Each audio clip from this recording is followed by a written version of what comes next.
pa lang napapansin na nila mga gawi kong parang hindi pambabae. Kasi bis na Chinese garter, laruan ko ay text sa cholens.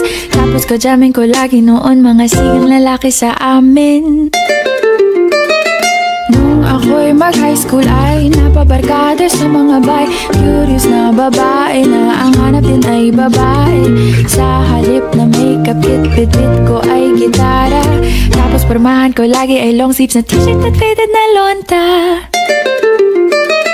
Pero nung makilala kita, nagbagong bigla ang aking timpla. Natutuwa ko na magpariban at mag-ahit ng kilay at least once a month. Hindi ko alam kung anong meron ka na sa akin ay nagpalambot ang bigla. Sinong mag-aakalang lalaki pala ang bibiyag sa tulad kong tigreng gala.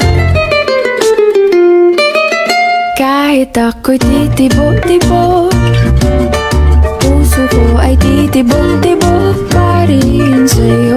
Isang halik mo lamang hita ko ay tinatablan. At ang aking pagkababae ay nabubuhayan na para bang bulaklak na namumukadkad. Dahil alaga mo sa dilig at katamtamang sikat ng araw-araw mong pag-ibig sa aking buhay.